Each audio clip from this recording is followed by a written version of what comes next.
Thank you for watching the Housing Oregon YouTube channel. Please like and subscribe. Slide decks from the presenters are going to be available below. Thanks for watching. Good morning, everyone. Good to be with you. We will kick off and make the most of our 75 minutes. Thank you for joining us. If you are here to talk about all things housing development, racial equity, resources, solutions, good to have you. If this is the wrong room, please stay. Hang out with us for the next couple of minutes. We'd love to be in conversation and discussion with you. By way of a couple introductions, my name is Alexis Butler. I use she, her pronouns, and I am the National Director of the Race Initiative at the Corporation for Supportive Housing, also known as CSH. Excuse me, and super excited to be here with my colleague, Ray, who I will turn over for introduction. Hey guys, nice to see you. My name is Ray Trotta, they, them pronouns, based here in Portland, Oregon. I work with the Pacific Northwest team of CSH, which we'll talk about in just a second. In the Pacific Northwest, we work in Oregon, Washington, Alaska, Hawaii, and Northern California. And I forgot to share, I am based in Chicago, so it is lovely to be here in the Pacific Northwest with you all today. Also, a part of the trio here is our colleague Rachel Mockery, who is not able to join us today. She is actually in Washington, but Rachel is our Senior Community Investment Officer, so doing all things loan originations, which we will talk about here in a second. Today's format will be a facilitated group discussion, but we'll just kind of step out of the typical format here for about 15 minutes. We here at CSH have a really exciting opportunity that we want to share with you all as it concerns to Black, Indigenous, other people of color housing developers. And so just want to give some context there, make sure everyone's aware, and then we will get into the business portion of our time today. About CSH, if you are brand new, it's nice to meet you. If you are a long-standing friend, it's good to be with you today as well. So a little context about CSH, the Corporation for Supportive Housing. We are a national nonprofit as well as a community development financial institution that is really championing the cause of supportive housing. So really looking at affordable housing that is also paired with voluntary services that paired together are supporting individuals and households in their journey to really thrive and remain stably housed. And so at CSH, we approach this work through three primary business lines. The first is around our community investment. And so through our CDFI umbrella, we have loan products that we call our pre-development early stage lending opportunities. And so really thinking through for housing developers who are interested in producing affordable housing and supportive housing, how can we, through the resources we have available, provide financing and some grant opportunities to really get those projects through the initial phase of development. And then from there, we really focus on what we call strengthening the field. And so through our training, our technical assistance, and our consulting, we really are focused on one, being local in partnership with those who are also supporting the supportive housing ecosystem. And then from there, really aggregating what we're learning in our innovations to really be a thought leader in the field as well, to really encourage others to really join the cause of supportive housing. And then lastly, we really fortify this work through policy and advocacy. So really focusing both at the state and federal levels, how can we advocate for more funding for supportive housing, more resources for supportive housing, and to really codify these solutions to last for generations to come. So I will hand it over to you, Ray, to give a little more context about our work. Yeah, absolutely. So as a raise of hands, how many people really know what supportive housing is and feel comfortable when I say that word? Okay, cool. Patrick, I think you know. Okay, about half the room. Awesome. So supportive housing, said very simply, right? Housing plus voluntary services. Housing plus voluntary services. Permanently subsidized. Work with people from a housing first model, right? We recognize that we're working with populations. It's an intensive model. So we're working with populations that are facing the greatest systemic barriers, right? So we have overrepresentation, as you guys well know, in our homeless population, chronic homeless population of Black, Brown, Indigenous, people of color, trans, non-binary, any marginalized group. We are working with them in our overrepresented homeless population. We want to see them overrepresented in supportive housing as well, of course, which is what we're learning in the field and I believe getting better at. Supportive housing is an intervention that definitely works. We see higher housing retention when folks have housing first. So they have their shelter first.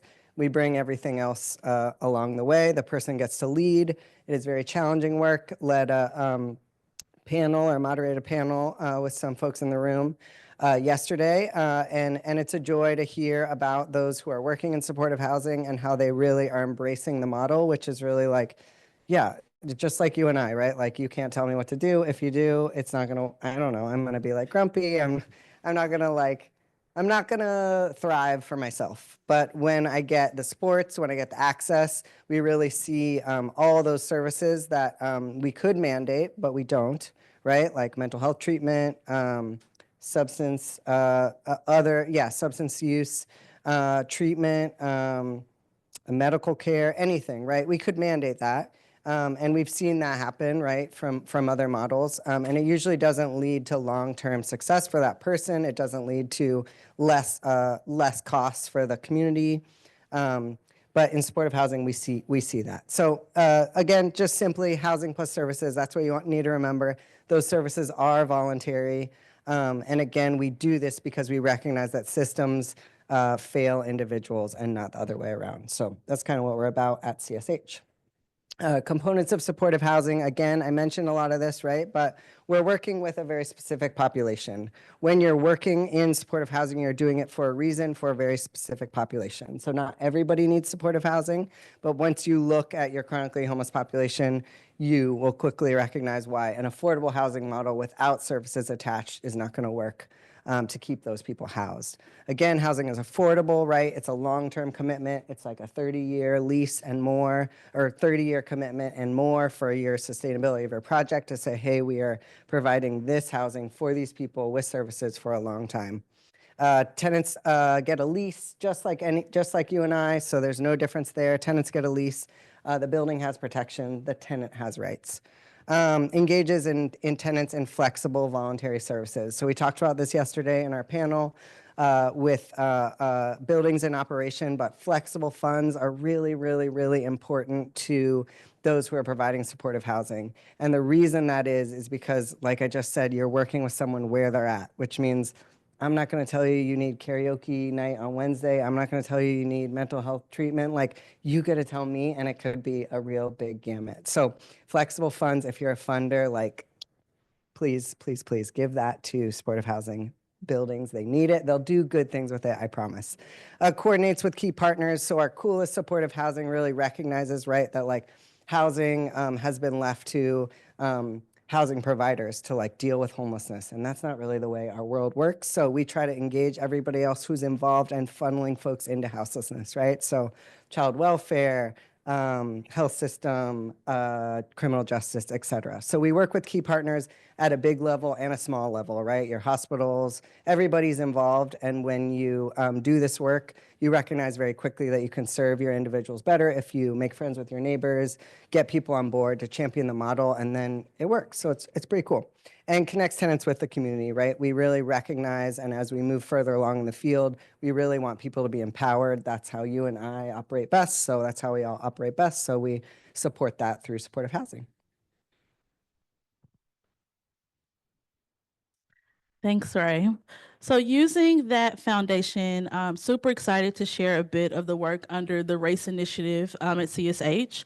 And so the Race Initiative is our racial equity efforts through both lending, training, technical assistance, and grant making, all of which we are combining to really produce more supportive housing units and really championing the work of developers of color who are in the affordable housing and supportive housing space.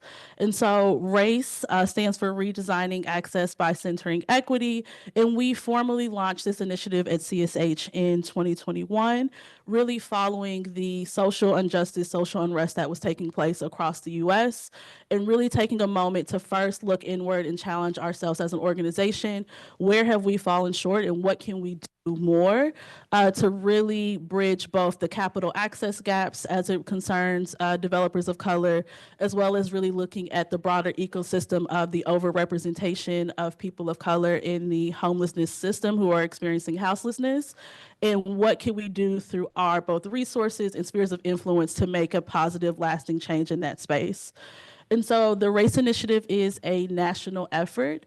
In 2021, we really focused initially on our lending. And so at CSH, as I shared, we are a pre-development lender, meaning we have loan products to support the acquisition of development sites, as well as those early pre-development costs, which we'll get into here in a second.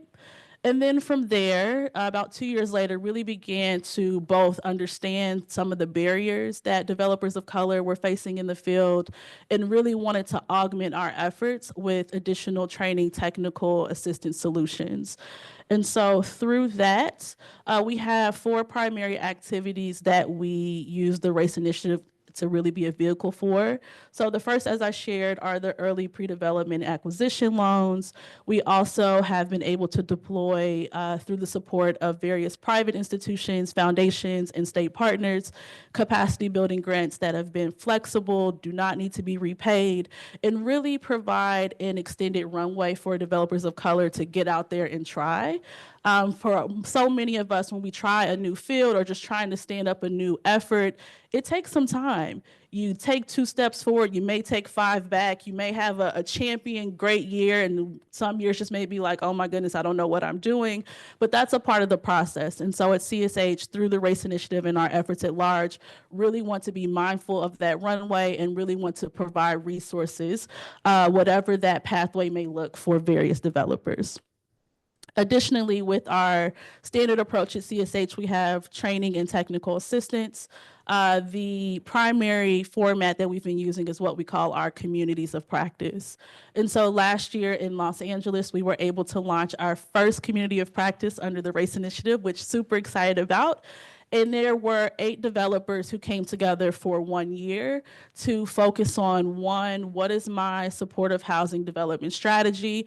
Am I A, looking to get into the field? Am I B, potentially looking to produce more units because I'm already established and experienced in the ecosystem? Or a combination of both. I maybe have experience and I really want to use this space to be a mentor and provide both opportunities and connections for others to really get their start. And so using that format, super excited to launch here. Can I get a drum roll, Ray? Can we? Appreciate it. We are now bringing our community of practice format to both Washington and Oregon. I'm animated, y'all. You'll see that for the next hour. But super excited through the generous support of the U.S. Bank Opportunity Fund, the U.S. Bank Foundation, to be able to provide both training, technical assistance, and pass-through grant making opportunities, which Ray will talk about here in a second. Didn't mean to take the thunder there. Let me get back to the slides. A little bit about the Race Initiative lending. And so a bit of the work that we do, or the primary focus of our work, is really around the pre-development phases. And so as a developer, you may have a concept. As a community member, you may see a need and say, hey, we need more units. We need more affordable and supportive housing in our community. Where do I start? So we have 3 primary lending products that we offer through the Race Initiative and CSH at large. So the first is our project initiation loan. That is really day 1, ground zero. I need to get this idea off the ground and I need to connect with licensed professionals to do so. So those can be architects, those can be engineers, those can be consultants who are doing feasibility studies, really kind of giving insight into what the supports are needed to really bring that project to life. And then from there, we have pre-development and acquisition lending. Again, maybe you know of a site and you want to actually buy and acquire that site for your portfolio, so you can then work towards actually doing construction and building on that site. And so we have various products available through the Race Initiative to support those efforts.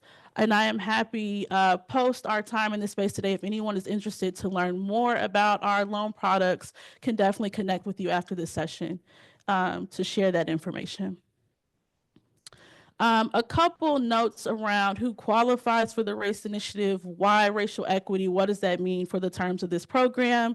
So the first part on the project side is really looking for housing developments that at least 10% of the units are reserved for supportive housing. So that means that those units are actually reserved for vulnerable or at-risk populations, as well as there being voluntary services on site to be paired with those units. And then for our for-profit developers under the race initiative, and we're looking at the ownership structure, at least 50% or more of the principals identify as Black, Indigenous, people of color, and that is a self-identifying process. And then for our nonprofit developers, you must meet at least 2 of the 3 conditions here. So at least 50% or more of the board members identify as BIPOC, or 50% or more of senior staff members identify as BIPOC, or the CEO, executive director identifies as BIPOC. And so again, happy to have conversation after this space, but these slides will be available for your review. And I'll turn it over to you, Ray. Cool. So yes, you guys heard, we're excited about the work in LA, working with 8 BIPOC developers, supporting, you know, their either entry into the field or expansion in the field, and really just like being able to share space with them and pass through money to make possible their success. So we're looking to launch that here in Oregon and Washington very soon. So if you're interested in this opportunity, maybe at the end, you could just note your email address on this piece of paper here so I can be sure to personally extend the opportunity, but as well, we will promote it through the usual venues, including partners in the community. So hopefully you guys hear about it, but also you hear about it here. So let me know if you want to hear when the RFP comes out, but it should be any week now. So there's going to be 2 components of our cohort, very similar to LA. We do have capacity building grants, which we'll pass straight on to you, flexible funds. And that again is, like Alexa said, just to like support, you know, whatever it is that you need to participate in this space and to focus on this work. And then beyond that, we will be gathering as a cohort. So I believe, our cohort in Oregon and Washington will also be about 8 developers, we're hoping. Because we have Oregon and Washington both, we might split that equally, but again, whatever comes in, we'll figure out how to best serve people. And in these spaces, we want to be really receptive. I want to be, and we at CSH want to be very receptive to your actual needs. So I'm not going to make you sit through trainings that you don't need or engage with me in ways that you don't want to. That's not the point, and hopefully that's not the point of today either. But we are very, hopefully, respectfully coming to the space and recognizing we have disparities amongst who needs supportive housing, and then we see concentric disparities about who is able to serve and who is in the space. So we at CSH are interested in that. This is only the beginning always with our work, right? This is one piece of it, but we are a national organization. We are well known in supportive housing, and we do all of this work to inform a larger picture. So just kind of naming that and supporting you all now and in the future to, again, be possible. Please. Yes. Yes. Thank you. Yeah, 2 states, 4 from each, unless if we don't get, you know, equal representation. But yeah, 8 BIPOC developers in Oregon and Washington. That's pretty much the only criteria. But yeah, we can walk you through that. And as well, our RFP is going to be very clear about, you know, who qualifies and what you need to respond. It shouldn't be a huge lift, but again, we want to know your interest, engagement, and needs in supportive housing, and then that's pretty much kind of the relationship. Did you want to? Quick addition there, just want to define developer in the context of this opportunity. And so we know that with development, it takes many people, it takes robust teams. And so when we say developer, we really are focusing on the development team. And so there may be a principal developer that's doing the day-to-day activities to actually bring the project to life. But if there are property managers, service providers, of persons with lived experience, if they are development consultants, whatever that team may look like, we do invite the full participation for the purposes of the cohort. Yeah, thanks so much. And also, maybe these are the slides that got left off, which is totally fine. But I will say, just for context, so my work here at CSH in the Pacific Northwest region does center a lot around supportive housing institutes. So I run the Oregon Supportive Housing Institute, funded by OHCS, and we're the training partners. And then we have one in Washington as well.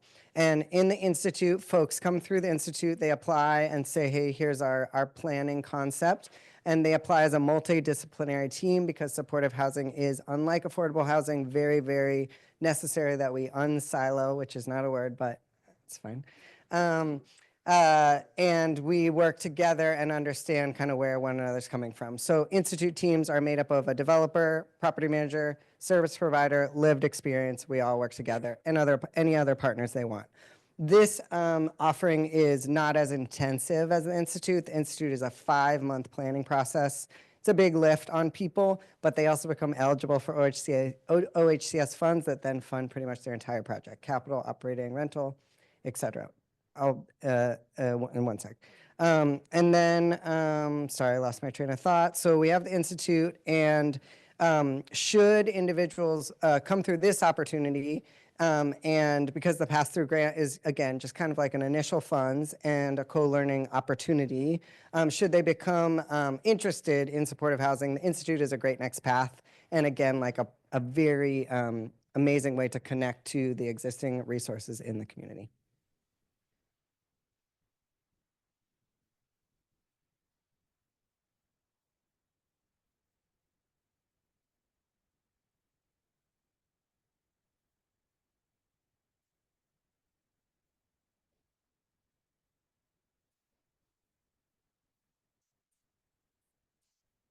Mhm.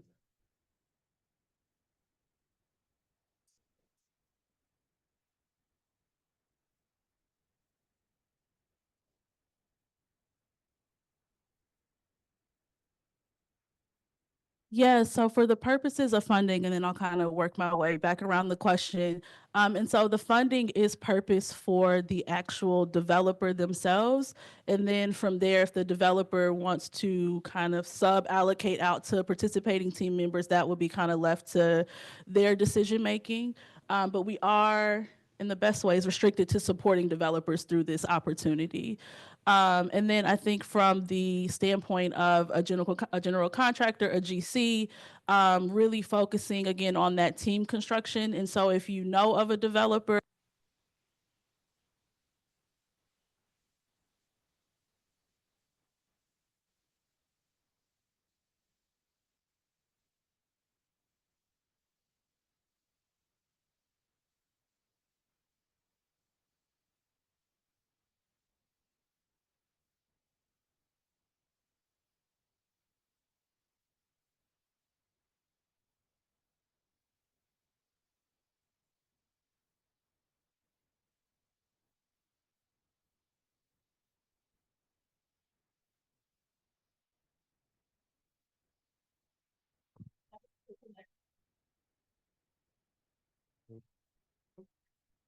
Thanks so much. Try to repeat the question. Okay. Yeah. They're recording. oh, thank you. I'll be sure to repeat the question. Did that cover your question? Okay, perfect.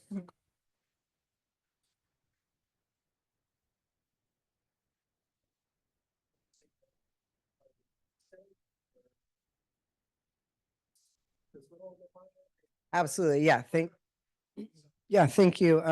Is it working? Yeah.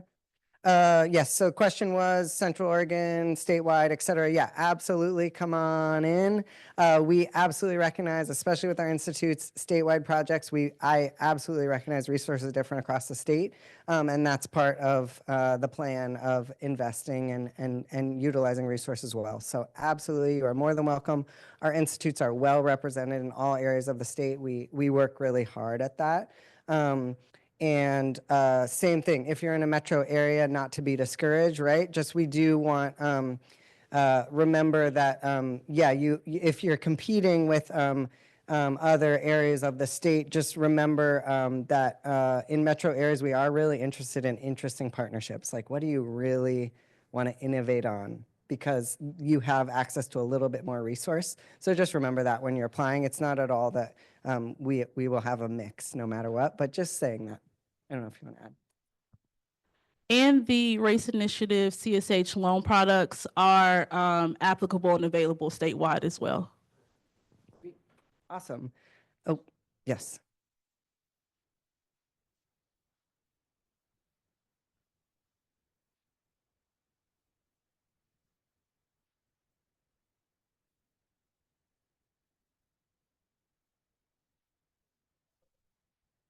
Absolutely. Yeah, we can share this. But yeah, I would say, so this is kind of an interesting, oh, I'm so sorry. Thank you. The question was, will this opportunity be a connection, a complement to the Institute or other products or training? Yes and no. I would say yes in the sense that like everything we do, we want to maximize existing resources. So we want to connect opportunities. And the no is just that this also is a very specific, right? What do BIPOC developers need? What do they lack? And I don't know the outcomes of this cohort of if they tell us like, hey, we need, I don't know what they'll tell me, but if they tell me we need something, then that's probably where we'll head. So yes, the Institute's always there as an opportunity to write, plan a quality and intentional implementation of supportive housing and with funds attached, but people can take this in whatever direction they want. I just want to be careful as a worker in this region of always working with our partners. So I'm working with Kim Ye and Dana and the PSH department at OHCS to make sure that our offerings don't duplicate, that we are speaking with one another, right? That we are supporting BIPOC developers the best we can, all of us. So I don't know if that answers your question. Okay, do you have anything to add? And in addition to learning, just thinking about outcomes, the goal really is to empower, equip, and resource BIPOC developers to develop supportive housing. And so if that is at the conclusion of this program, that the participant is ready for financing and to really move towards the next stage in development, we champion that. And if it takes, a year, 2 years post, whatever that timeline may be, it's really our intentions at CSH to stay engaged with participants. And so once the program concludes, you are in the CSH ecosystem and family for life, I'll say. And so just look forward to building those partnerships and really seeing success on the other side of the program. Yeah. And concretely, just to name, so again, I run the Institute and I see what's coming every 5 years, right? Who applies to the Institute? And we have seen really amazing projects that we would love to have in the Institute. And we've actually tried to just be like, yeah, come on in, but they're not ready on the development side. So this hopefully is like, okay, we've identified some barriers to entry. And this is like our way of being like, cool, let's do both things at once, but make sure we have equal access to opportunities. So my contact here, my name, ray.trot@csh, and then I can always get you to Alexis, Rachel, and Lending. So reach out. We are happy to chat through these opportunities. And then, like I said, I will remind myself to get your emails by the end of this so I can make sure that you know about the RFP, which will be coming out soon. A rough timeline is we'll release that RFP, have it open for about a month. We'll do our deliberations, right? Just review the application, see how many people we can accept, and then we're hoping to select our cohort, let's say November, December, and then we can disperse funds, and then in 2025 we get to work with you for that co-learning cohort. Perfect. Are there any other questions? Can take a couple minutes before we get into the discussion component. Okay.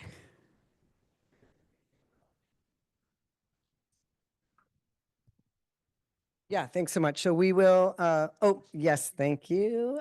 You guys are good at the subtle reminder. Is there going to be more opportunities to learn about, this opportunity? Yes. So we will release the RFP. It'll be open for a month. And I believe about a week after we'll hold a informational webinar where you can come hang out with us, answer questions. It'll be recorded and posted. So same thing. And also us, just reach out. Yep. Oh, thank you.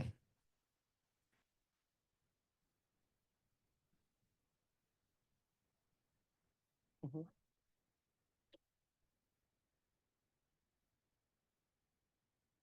Mm.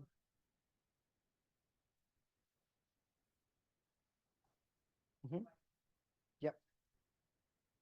Yes.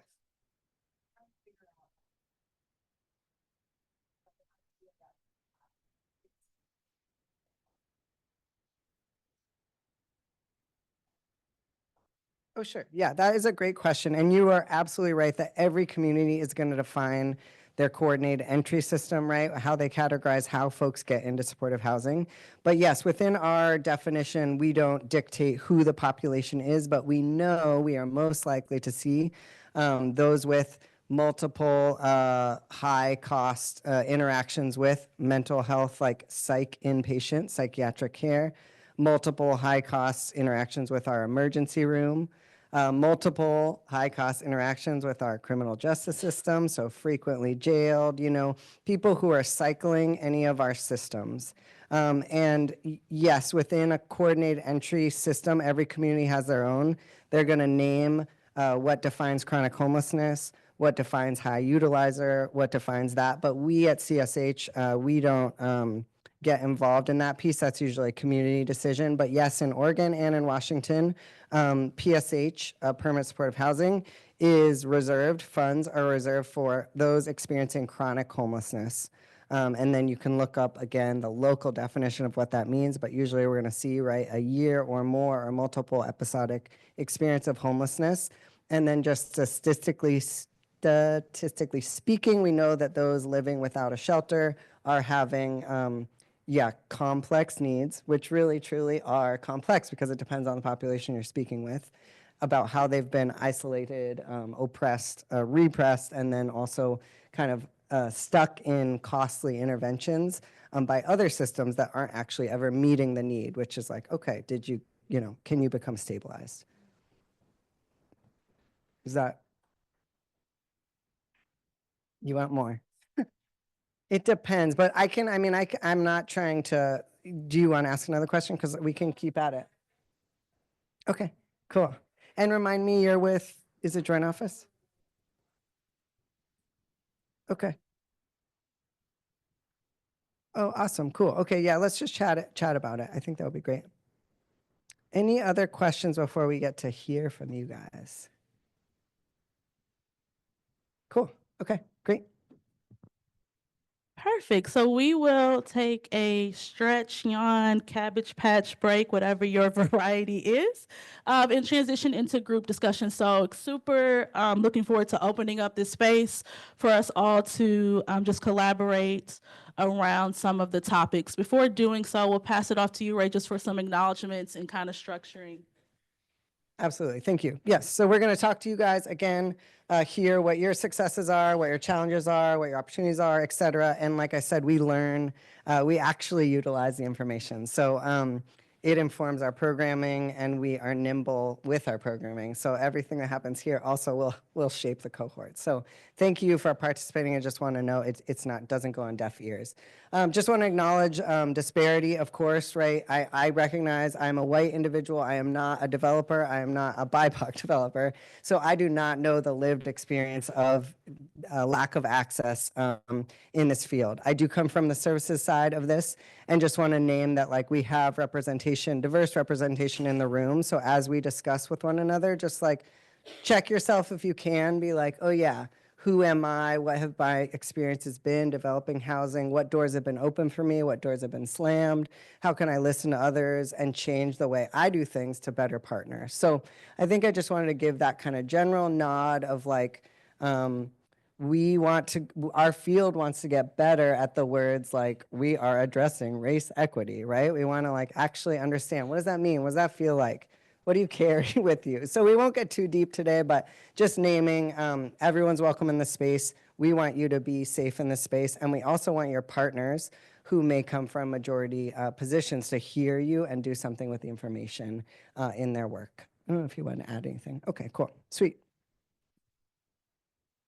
Thank you, Ray. By way of resource, and I'm calling it audible because the room swelled a bit in the best way. And so we'll have table conversations as well as full group conversations over the next 40 minutes or so. By way of resource, just wanted to provide the OHCS development process illustration here to just kind of ground some of the concepts that we're talking about today. Sharing with collective understanding, or maybe those who may be new to this topic around the development process. And so development process specifically for affordable housing is both layered, can be complex, and often takes place in phases. And so here within the screen on the slides, if you're virtual, really just kind of thinking through the various phases of development, starting with the first phase of a project concept. I have an idea, I have a need, and what that really consists of as it relates to solidifying the actual project approach, be that the development site, the tenant populations we seek to serve, the services that we want to provide, et cetera. And then from there, really building along with project feasibility, funding, development costs. So how will we fund it? Will it be through private? Will it be through state or municipal funding, et cetera? Going all the way through construction, lease up, and operations. So just wanted to offer this resource in this space to kind of help some considerations for our conversation. So we have 4 discussion questions today. As Ray shared, we invite everyone to participate. And so for the first question here, really want to do this first at the tables, and then we can do some reporting out. And so the first question focuses on personal experience or observation. And so can you share about the successes in housing development for BIPOC developers here in Oregon? And so that could be with an understanding of finance sources, that there's a new program here locally that is really helping to advance BIPOC developers' success. That could be partnership programs, training programs, whatever that may be, but really just kind of want to start the conversation today, focus on where we have seen success or where we have seen advancement as it relates to BIPOC housing developers. And so we'll take a couple minutes here at our tables to do some sharing out. I will also come down and be in a table space as well, and then we'll come back and do some full group conversation. If you guys feel like you don't have enough people at your table, please feel free to, if you feel like you don't have enough people at your table, please feel free to intermix. We do want you to speak to one another, speak to strangers, whatever works. So we'll take about, is it 15 minutes on this one? 10? 10? Okay, 10 minutes, and we'll let you know when we're ready.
About 1 more minute.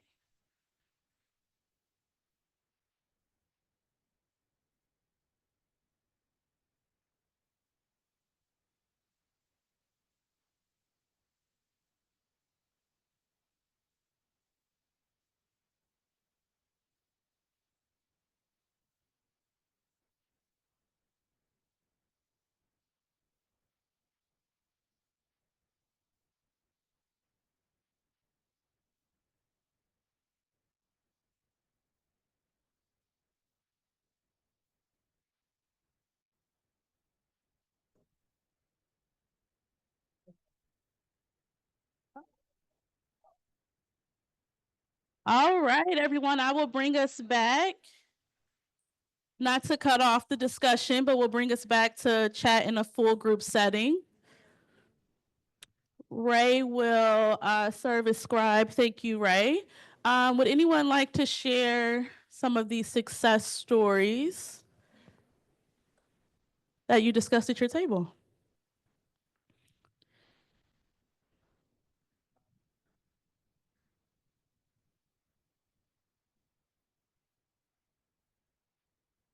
I don't volunteer people, y'all, so don't worry. I'm just coming down to be a little closer.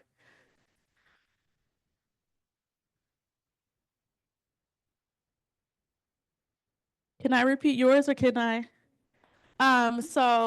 Well, elevate, something I heard at this table as a success, and then I saw a hand in the back.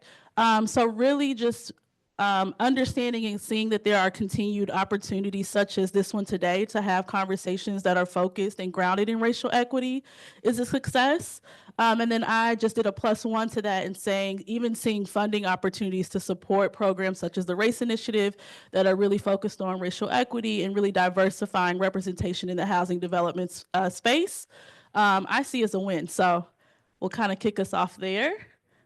And then a hand in the back.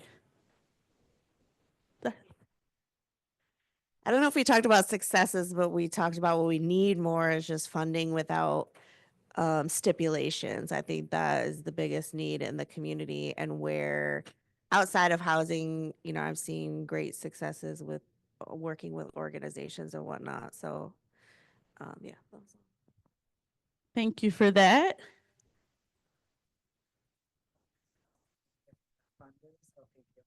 Can you, I'm sorry, who said that? Thank you. Can you just expand upon stipulations so then if others are those making those or whatever, they can hear it? Did you have anything else? Okay.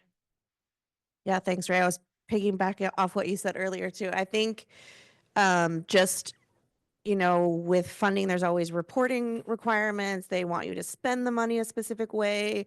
And I think if you really want to be involved in communities and listen to them, you need to allow them to have the money and spend it and do what they need to do with it without rigorous reporting requirements, because they know what's best, whether it's just handing out food, having parties, or what. Like, I don't think you get to say, you know, how people are healing their communities. Thank you for that. Anything else on the success front? Okay, yes. Hi there. Daisy Kiana, she, her pronouns, Senior Housing Policy Analyst at Metro Regional Government. My team spent a good amount of this year talking to a lot of affordable housing developers mostly, but also market rate developers, as well as service providers. And one of the things that we heard as a successful example is, you know, a traditional affordable housing developer partnering with a nonprofit. And in the case here in Portland, it has been culturally specific nonprofits. So I think it was Community Development Partners has partnered with NAIA. It has also partnered, I believe it was with SEI. And if there's anybody from NAIA or SEI here who would like to speak on that, please go ahead. I'm not an expert in any way. But because NAIA and SEI are interested in becoming affordable housing developers, they have partnered with CDP and joined their project teams in developing affordable housing. And CDP is, I think, working with them to, help them get there. So that's been a really exciting partnership, and I think an example of success that we've seen here in the metro region. Thank you. Thank you. Once again, Angela from HMS Development. This is not a personal experience, but I know as a result of a lot of conversations that OHCS has had over the years that they have created this culturally specific organization like set aside for a lot of the funding. So I see that to be a success, to recognize that, a lot of culturally specific organizations have lacked opportunity, and those that are most familiar with their the populations that they serve now have a greater chance because of those set aside. So I see that to be a success.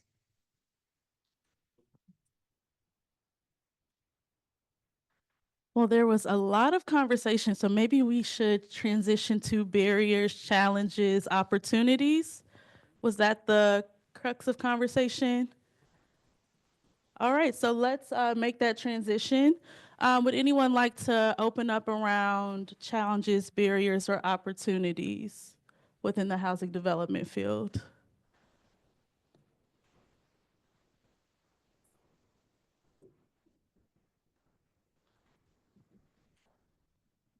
Thank you.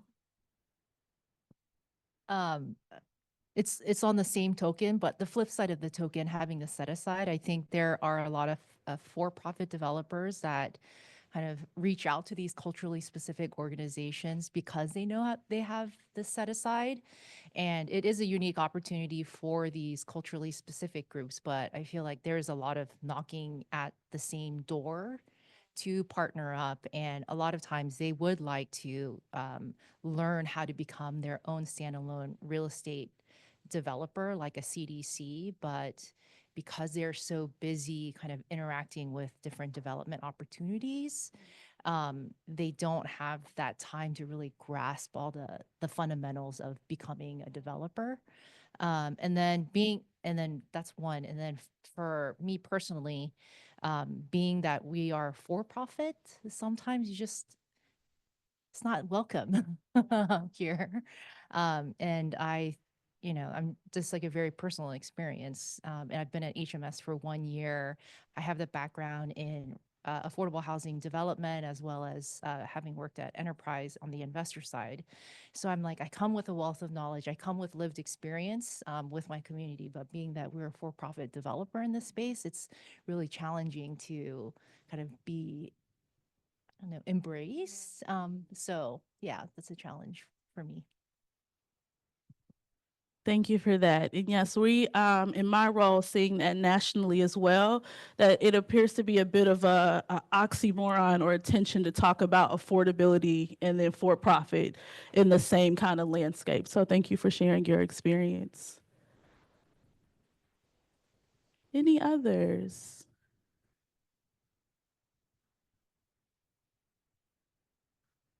Come back to you.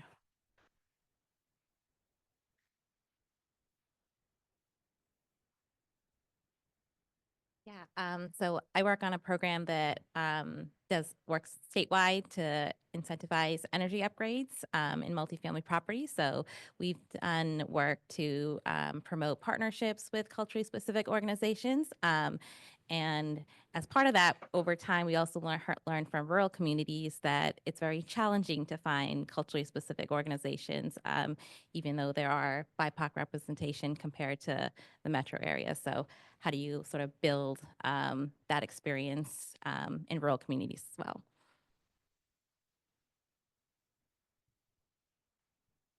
Thank you for that.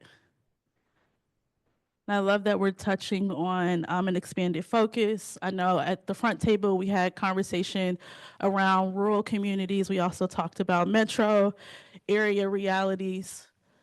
And so thank you for expanding our conversation in that way.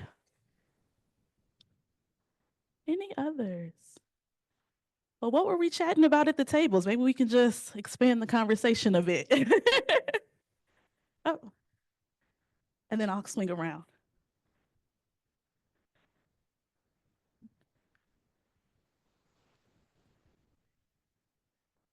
Well, I think I have worked in the Seattle area for a while, and I worked for the Urban League of Metropolitan Seattle.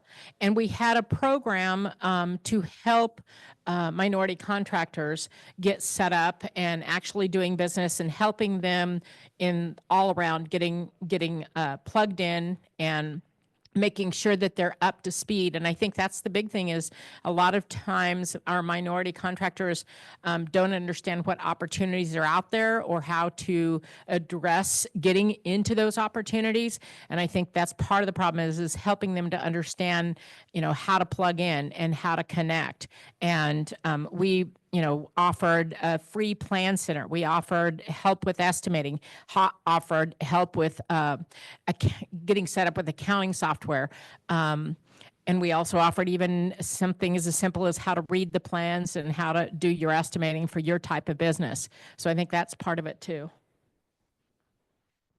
Yeah, thank you for that reality. And that's very grounded in the racial equity approach, really acknowledging that these industries have been in operation for decades, if not centuries, and what it means as a practitioner to come into a space when you are 100 or maybe 50 years behind those who have long-standing either relationships or knowledge sets to be successful in that space. So thank you. Hi, Laura Dickerson from PCRI. One of the challenges, kind of barriers that we have come up against recently is, so not only securing funding, sometimes, especially when working with partnerships, you want to also meet your own timelines, but you have partners that you need to meet their timelines, and then also meeting project goals at the same time. Everybody kind of has their needs and timelines, but they don't always coalesce the way that we would like them to.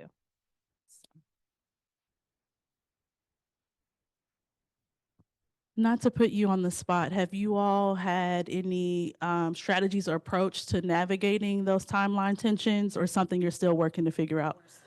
Okay. We have, we're still working to figure it out. We have a recent project called Kafori Court that we worked with several partners on, and that was really kind of the first time, but we have another one coming up. So hopefully we'll figure it out quickly.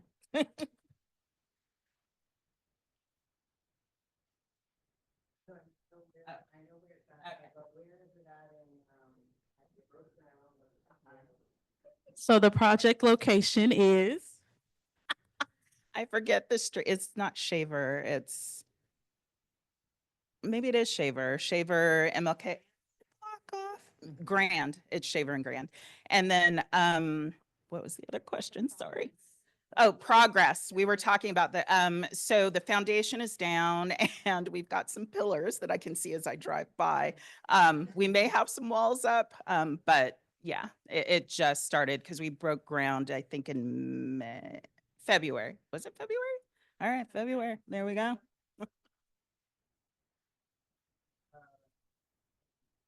I'm not, yeah, sorry.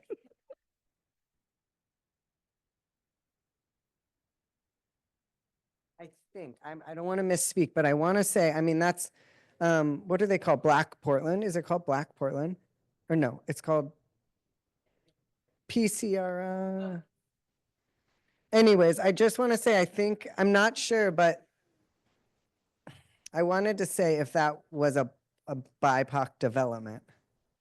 Yes. Okay. Okay. Okay. I just want to say that for the crowd. And that project can be looked up. They were in our institute, OHCS funding, and has had, barriers and slowness and all the things. So just want to elevate that, absolutely, we see disparity, right? We see disparity. Frustrations. Sorry. One of the frustrations that we were talking about amongst ourselves was that, you have this lot that, there's a need, that you want certain people on the project, but things get slowed up. So and meanwhile, the neighbors are upset because you have this property that's deteriorating. So it was a learning curve.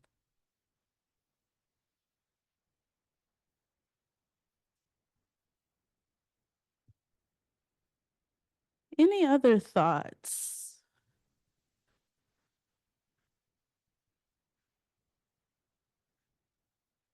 Well, I saw a lot of conversation, so I will just open up the space. Are there other contributions that folks?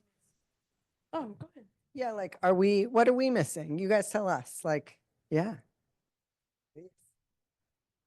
I have more of a question back to anybody here in this room. What would you all say government entities can do to support this work? I'm with the regional government, but I know there are folks from city government and state government. I know you're already working with OHCS, but yeah, any thoughts on what we could do to support? And I know everybody needs more funding. I know.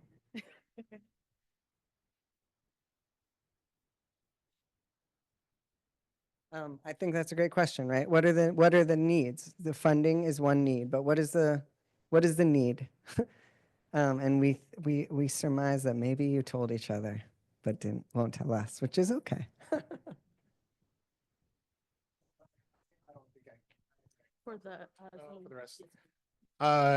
I'm not sure how intelligently I can speak to this, but based on the conversation so far, what I could see, like in the Bend, Lapine area, Deschutes County, Central Oregon, would be an effort to identify potential developers for the BIPOC communities.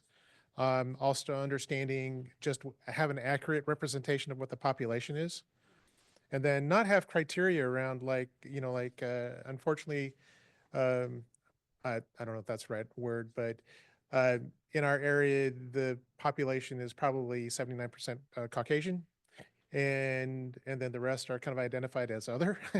And so having an understanding of what the population is, but then also if we're say just because we only have like 1% versus 5%, we still have a need. Is that what, what I'm trying to say? Is that just because our population is not as great, they're still suffering and they still need the support. So I think, not having criteria around how many people are you going to serve? Because our area would not be able to match anything over on the west side of the mountains. So that's things to think about. Yeah, thank you for that. I know in the work that we do, and I think just in the field at large, there does seem to be this need to quantify. And then based on what those metrics are, those numbers are, then that is giving kind of credence or an understanding of why funding may be needed, why programs may be needed, or special initiatives. And so I really appreciate one is enough and really focusing on programs that holistically address the needs of the community. Just because like some of the issues that we're facing within mental health land is some of the, and this probably goes with other communities that have rural, like you have one larger community and then you have rural, is that thinking about, so you have a certain amount of money and then you're saying, well, I'm gonna provide all the services to Bend, and then Lapine, which is 33 miles away, well, we no longer have the capacities. But wait a minute, why can't we have 5 people in Bend, 5 less people served at Bend, so the 5 people in Lapine can be served? Because we are that becomes a social determinant of health. If you're saying no, so that's the thing. So I think that would also fit within what we're talking about. Correct? Yeah. So. Yes, I'll pass you the mic. Sorry, can we set around? We talk a lot about how mental health and BIPOC mental health providers, there's a lack in Portland in the system. Telehealth is now a very well-known, well-understood and utilized tool for getting mental health services. I've lived outside of Portland. I've lived in New Orleans. Every single mental health practitioner I saw, a doctor, was not white. Is it possible to have in our supportive housing buildings telehealth rooms that are contracting with providers of all ethnicities, all backgrounds outside of the state? One else in the room has. It depends on license, for sure. It depends on licensure. The individual has to be licensed in the state of Oregon. It doesn't matter. We, like at my agency, we have some providers that live in Texas that are doing medication management, virtual. So it really isn't so much where the person is located as much as it is where the licensing is. Oh yeah, it can work. Yeah, it just, the individuals that your provider just has to be licensed here. And there's a process, obviously there's a process of getting that all done. So.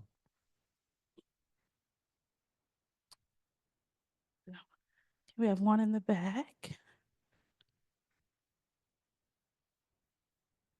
Hi, Megan. I work at OHCS.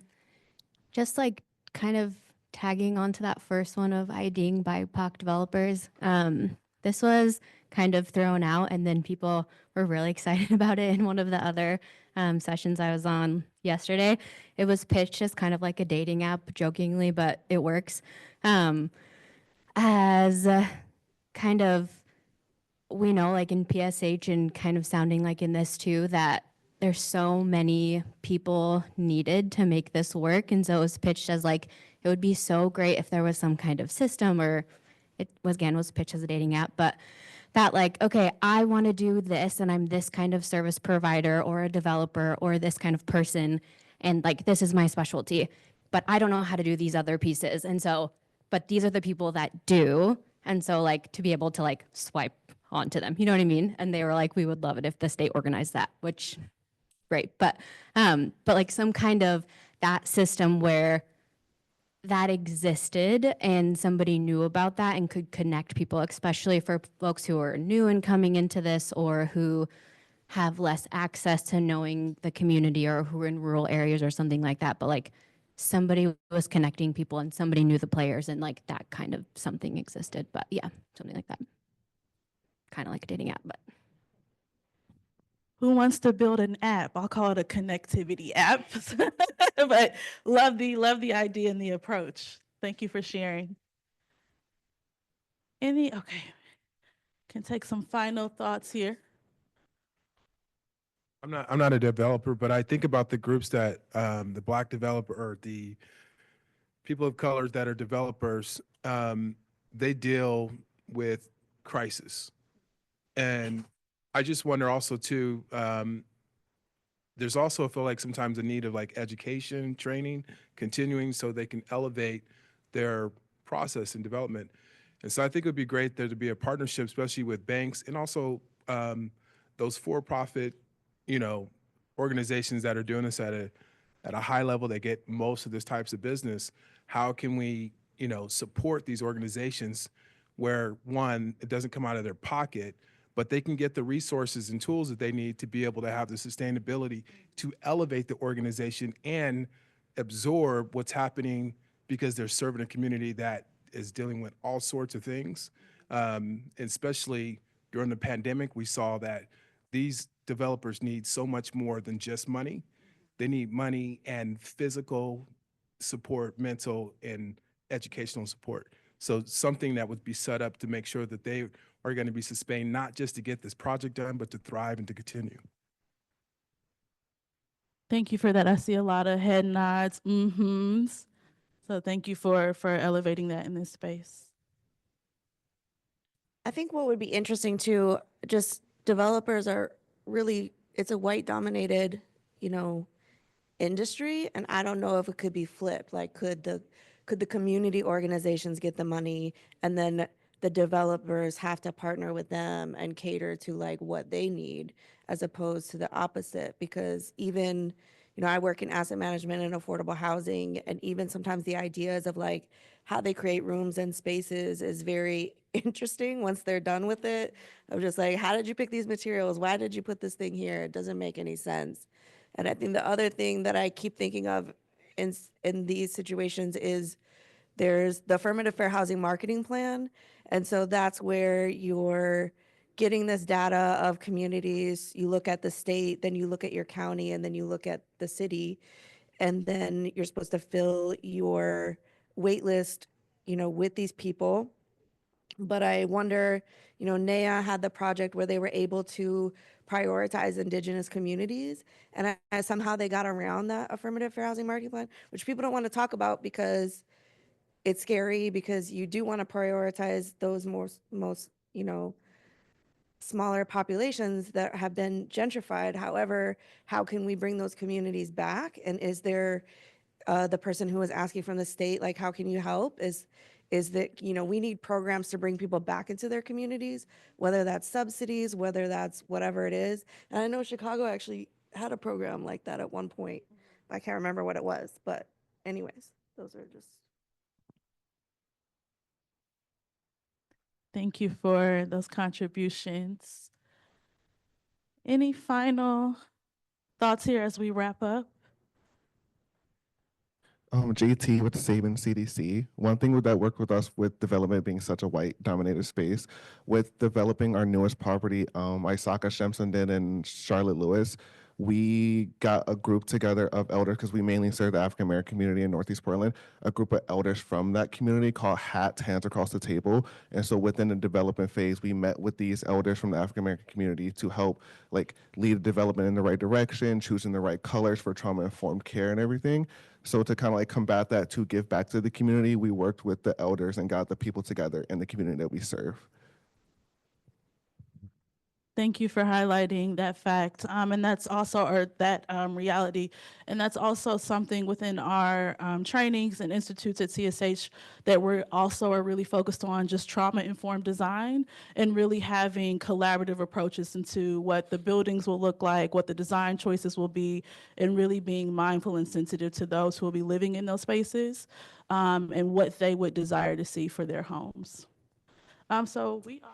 I was just going to say, thank you for saying that. And I think there's a idea that like, I don't know, data is going to be like the white dominant data nerds, and like development is going to be the white dominant development nerds. But like, actually we can do all these pieces in and with community. So like, I really appreciate you saying that, and everyone, right? Like you guys know this, but I just want to name that like, yeah, I wish we could flip most of this on its head, but thank you. Say the work is here at the conference. And so I want to be mindful of time, right? Any last words? So thank you everyone for being in this space. Thank you to those virtually for just being a part of the conversation. It's been nice to be in discussion with you. I do just want to give a quick thanks to the U.S. Bank Foundation for their support of our work here in Washington and Oregon. And I will be around, Ray will be around, would love to engage with you further outside of this space. So thank you for coming out.